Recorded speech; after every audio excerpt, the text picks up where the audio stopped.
I don't produce that much for my YouTube channel at the moment, but this I will share because I've put some time into thinking about it. That's the thing of an annual event, which we intend this to be, means that kind of then I look back at what I said last year and what I think's happening or what might be helpful to say. And so yeah, the whole preparation the last few weeks to think about today and joining you, what to share has been an interesting process for me. So I'm going to kick us off today with some reflections. It'll be about 15 minutes, and you may find that it will be of use and interest, some kind of stimulation for your own proposals later, or what you discuss later in the open space, or you may not, and that's fine too. But it's just a little offer from me as I try to sort of check back. This is to this date, May the 9th, as well as being my dad's birthday, it's 2 years after the publication of Breaking Together, and actually chose that date because I wanted to recognize the impact Dad had on helping me finish the book by just reminding me to keep going. He really did see how much I wanted to share what I've shared in that book. So that's why we meet today, May the 9th. So my talk today is, I'm calling it the magic of the Metacrisis. And I'll come to why, but I want to say a few things more broadly first. And yeah, what is it? Magic? What are you talking about? Because collapse is undeniably painful, especially to those directly affected, and it's difficult to witness when it unfolds. But within that process, there are spaces of possibility that arise when we stop denying the reality of our situation. A collapse of systems, while disorienting, also makes room for our own transformation. And so many of us, I think, have experienced that. But having said that, in our relative privilege, many of us have been shy to speak about any of those sort of upsides to what is otherwise a tragic situation. But I've come to realize that there could be a benefit for others, not just ourselves, if we are now more open about those upsides. Because the way we're being transformed by our awareness can make us more open to others and help people to recognize that there can be positive ways to live in this era of disruption and collapse. To start speaking of strange joys of collapse, then, does not mean to deny or downplay the pain. If you're staying alert to the situation, then you know the trends towards global decline are continuing and in many cases speeding up. So the latest WWF report says 73% decline in wild populations in the last 50 years. Most of you know that last year was the warmest globally on record. It's the first year where, definitely without dispute, the average temperature was clearly exceeding 1.5 degrees Celsius above the pre-industrial average. And of course, you also know that that's many years ahead of projections that were made in official reports. And then the World Food Programme is reporting that in 2025, right now, 343 million people are acutely food insecure, which is yet another 10% increase from the previous year. And of course, that was calculated before the recently enforced famine of over 1 million people in Gaza.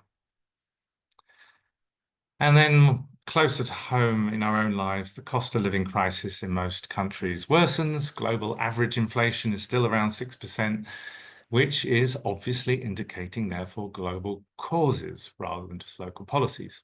But that's also prior to the new tariffs, which is also going to have an effect. And the stress from this situation grows in us, of course. And so there are so many distracting narratives and theories about why things are tough that are promoted through the media, by elites. You know, it's blame the immigrants, blame a billionaire, blame a leader, blame a gender, blame a generation, blame a globalist cabal, blame net zero, blame the newscasters, blame that podcaster, blame, whatever. And of course, it's normal to have opinions on all those matters, but I think if we focus on them as causal in societal decline, we are actually downplaying the underlying reality of a biophysical decline that has been handled terribly by incumbent systems and the elites. Now, all of that situation is upsetting. Of course it is. Of course it should be. And many of us have experienced difficult emotions about all the specific problems that we could be listing, as well as when we sort of woke up to how all of that constitutes and reflects a broader societal collapse. And many of us continue to experience waves of difficult emotions. But for myself and most of us in this gathering today, we know that something else is also true in our lives. We're not only worried and sad about what we know, we're not only worried and sad about the decline and disruptions to our previous way of life and our previous understanding of the world. Instead, our awareness has been to various degrees transformative in our lives. Some of us have experienced new depths of connection through our collapse awareness and openness about our emotions. It's meant we became more comfortable to show up in our vulnerability and therefore become more self-accepting.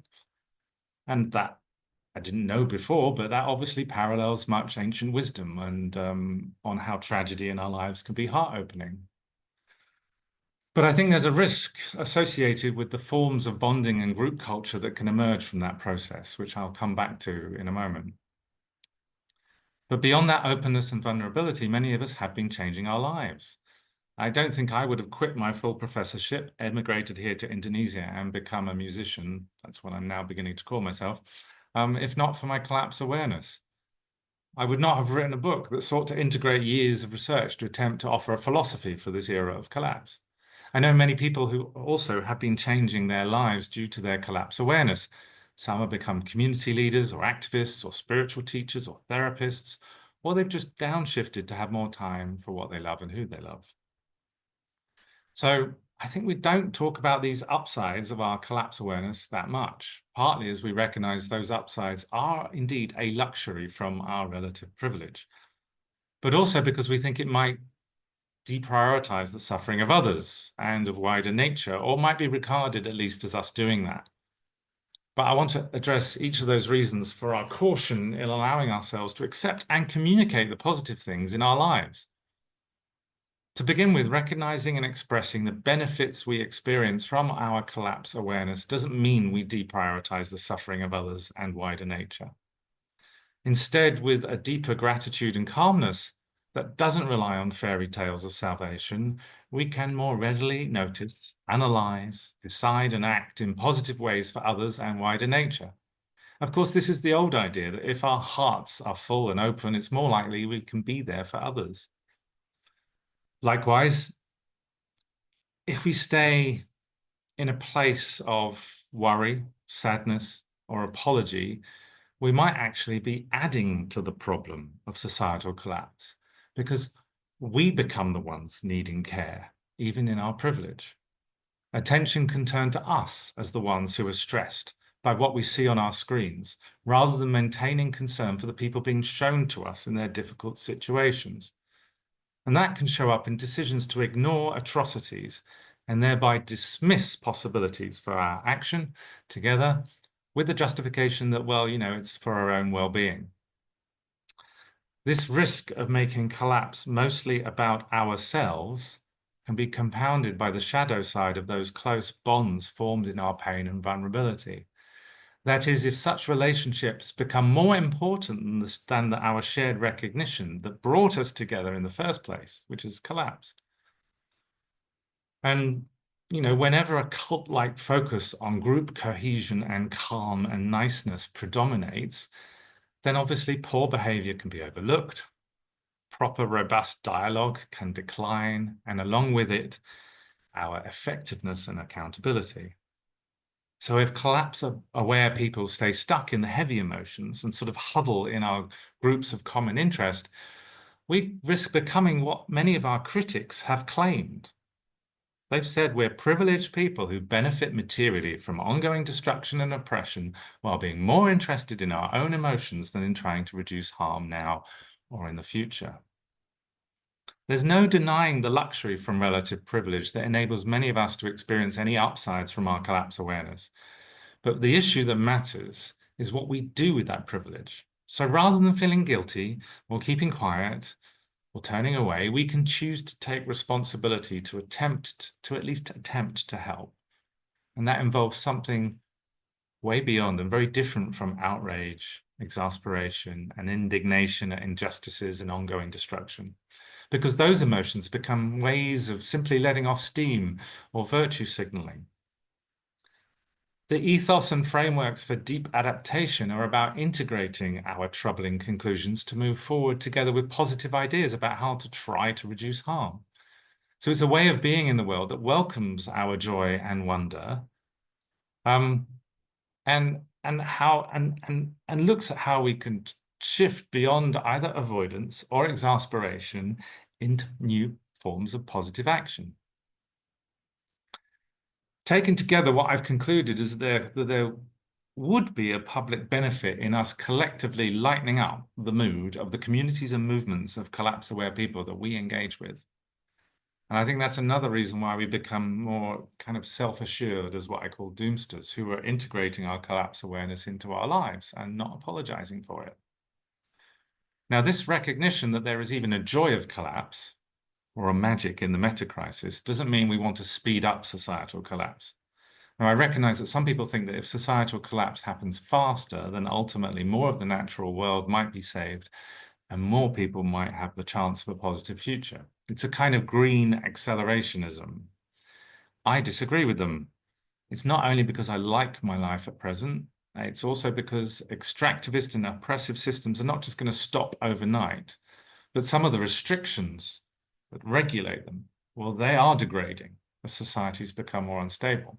I think, for example, we are seeing more militaries and private security firms getting involved in protecting mining operations, which is only going to expand, arguably, to somehow do something about climate change. What an irony. But only a sudden total global collapse would stop all of that, and that's not how collapses occur. So I'd say I'm a decelerationist, and I'd prefer we try and see some more policies that soften the crash, even though they are so rare. So if you agree, then one issue becomes how to bring this idea into our way of being in the world and how we communicate. And of course, you were on the course together about how we lead and how we communicate related to collapse. So thinking about this, I thought the first step is to check where we are at in our own journey with collapse. Am I currently capable of engaging in the world in ways that might help others and wider nature? If not, then perhaps I'm stuck in a phase of my own processing of difficult news, of the tragedy, and maybe therefore more attracted to some kind of emotional huddling, some distracting hedonism, or just being in perpetual outrage. If we admit that, and I've been in phases of that for sure, then, therefore we admit that we could do with some support, and it's out there. And that would help us, therefore, find some grounding and regain a more outward orientation. But once clear that we do wish to engage positively in the world, whether that's large or small scale, then the second issue is to avoid becoming blasé about the harm involved in collapsing ecosystems and societies, just because it's new to us. It's just we shouldn't become numb to it, because it's not new. Third, we can remember that all of us are at our own stages of engagement with this tragedy. We can't expect everyone to be totally post-doom in a mindset of gratitude, positivity, liberation, and recommitment. Fourth, we can prepare ourselves for the inevitable backlash when we express ourselves in this way, because our own equanimity and access to joy and positivity may be misconstrued as us ignoring or even welcoming collapse and therefore the suffering of others and other life. Fifth, we can learn from one another about how to reach different people about this aspect of our collapse awareness, which brings me to the concept of metacrisis. Because we all know that the word and concept of collapse is shocking. It was for me, probably was for you. I think we all know that it's shocking. And those who look at it, those of us who look at it, into it, eventually realize that a societal collapse is actually an unfolding process rather than an overnight crash. But that shock to the uninitiated means that a useful term for our global predicament for some of our conversations could actually be the metacrisis. And that's also because this term, unlike some others, invites us to discuss what might be in crisis in the deeper structures, the assumptions, the values, the beliefs, the norms and habits of our societies. So it can invite us to reconsider what is it that's in crisis in ourselves, which can be the beginning of the deeper transformations that we know are possible from waking up to collapse. Not inevitable. Some people go into some kind of bunker mentality. They can go into ego defense, not ego transcendence or expansion, but we know it's possible. The term metacrisis appears to help people consider the crumbling of old ideas and identities with less fear and resistance than in discussing societal collapse. So for me, the magic of the metacrisis may lie in the helpfulness of the term itself. Fundamentally, the multiplicity and magnifying of crises near and far call for us who like the idea of deep adaptation, who are in the deep adaptation community, to maintain an inner and outer focus as we seek to embody and enable loving responses to our predicament so that we reduce harm and save more of the natural world. So what I mean by the magic of the metacrisis is, of course, not the collapse itself, but the ways that we together can respond. And there are surely ways to live in mutual support with one another while remaining open to possible fruitful actions in the wider world. And I believe that we can bring more meaning to this moment and allow ourselves to grow from it. So in this way, collapse acceptance can mesh with metacrisis engagement to be truly generative. So to do that, it's time to shine our own light in the world with both less apology and more gratitude. And I think that requires a bit of courage. But if we do more of it, more of us, then I think it would be really interesting to see the effect on the conversation around collapse. So hopefully those thoughts were relevant. Maybe some of them resonated. Maybe that's given you some thoughts to go into the open space, or maybe not. And thank you for listening.